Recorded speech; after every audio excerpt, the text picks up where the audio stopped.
¿Por qué cuando llega una señal eléctrica a una célula, el potencial de membrana no cambia de golpe? La respuesta tiene que ver con algo que encontrarás en el flash de una cámara. En este video te voy a contar sobre los estímulos chicos que llegan a una célula, los llamados estímulos subumbrales. Y lo que se produce en respuesta se llama potencial electrotónico. ¿Y qué pasa en la célula? Supongamos que teníamos la célula tal como se las mostré antes y le llega un pequeño estímulo eléctrico. Como la célula es electronegativa, si el estímulo tiende a mandar cargas positivas adentro de la célula, lo llamamos estímulo despolarizante.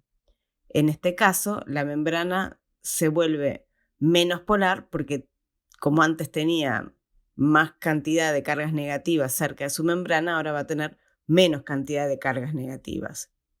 Está despolarizada. Si lo graficamos en el tiempo, vamos a ver que mientras dura el estímulo, vamos a tener una pequeña variación del potencial de membrana que se va a volver menos electronegativo. Recordemos que las membranas plasmáticas están formadas por bicapas lipídicas y las bicapas lipídicas tienen dos extremos polares formados por las cabezas de los fosfolípidos separados por un espacio aislante formado por las colas de los fosfolípidos.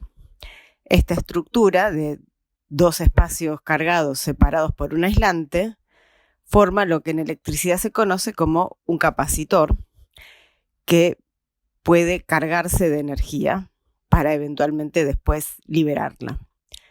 ¿Qué ejemplos de capacitores tenemos en nuestra vida cotidiana?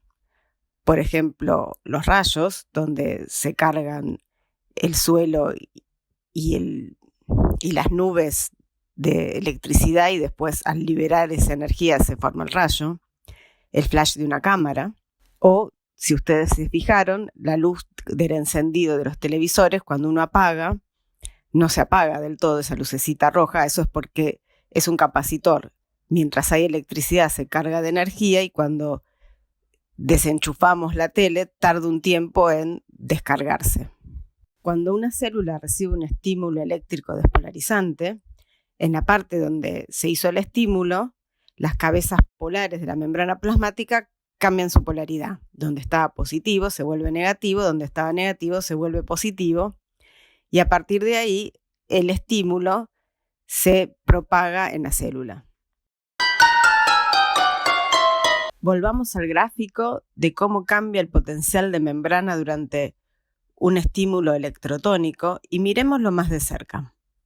Si se fijan, una vez que empieza el estímulo, la membrana tarda un tiempo en llegar hasta el potencial de membrana máximo que desencadena ese estímulo y cuando termina el estímulo, la membrana tarda un tiempo en volver a su potencial de membrana de reposo. ¿Por qué la membrana tarda en cambiar su potencial de membrana una vez que empieza el estímulo y una vez que termina el estímulo tarda en volver al reposo? Para estudiarlo vamos a definir la constante de tiempo, que es el tiempo en que la membrana tarda en volver a su potencial de reposo en un 35% luego que terminó el estímulo. Pero tengan en cuenta que la razón por la cual pasa esto es la misma razón por la cual la membrana tarda en cambiar su potencial de membrana cuando empieza un estímulo. Como se imaginarán, por lo que les expliqué antes, la constante de tiempo depende de la capacitancia de membrana. Cuanto mayor sea la superficie de membrana que tengamos, mayor va a ser la constante de tiempo. El otro factor que modifica la constante de tiempo es la resistencia total de la membrana. ¿Qué hace que una membrana sea resistente eléctricamente? La resistencia es la inversa de la conductancia, o sea, cuántos canales hay en la membrana independientemente de para qué iones sean. ¿Por qué? Porque si hay muchos canales, parte de los iones que podrían cargar la membrana se van de la célula a través de los canales. Y eso baja la resistencia, hace que tarde menos en cargarse, pero también tarda menos en descargarse y entonces tiene menos capacidad la membrana de propagar la señal en el tiempo. Si yo hago un estímulo más fuerte, ¿cambia la respuesta? Sí. En un potencial electrotónico, si hago un estímulo más fuerte, la respuesta va a ser proporcional al estímulo. Por ejemplo, fíjense acá. Tengo el estímulo despolarizante que les venía mostrando. Si yo aplico en vez de este estímulo un estímulo despolarizante mayor, lo que voy a ver es una curva parecida, pero que llega a un potencial de membrana más despolarizado. ¿Y puedo tener un estímulo hiperpolarizante? Sí, en un potencial electrotónico puedo tener tanto estímulos depolarizantes como estímulos hiperpolarizantes. Si el estímulo es hiperpolarizante, daré una respuesta parecida a la anterior, fíjense acá, donde en vez de ir el potencial de membrana hacia potenciales más despolarizados, va hacia potenciales más hiperpolarizados. De hecho, por ejemplo, en las neuronas se pueden sumar estímulos positivos y negativos y la respuesta total va a ser la sumación de todos esos potenciales. ¿En qué tipo de células podemos registrar un potencial electrotónico? En todas las células del cuerpo. ¿Y cuánto dura? Depende de lo que dure el estímulo. Por ejemplo, desde 1 milisegundo hasta varios segundos. ¿Qué tipo de estímulos producen un potencial electrotónico? En realidad, cualquier tipo de estímulo que desencadene algún tipo de corriente eléctrica. Por ejemplo, un canal que se abre por un agonista, una hormona, un neurotransmisor y genera una pequeña corriente. Un estímulo que llega por contacto membrana a membrana desde otra célula. O que artificialmente le pasemos una pequeña corriente a la célula.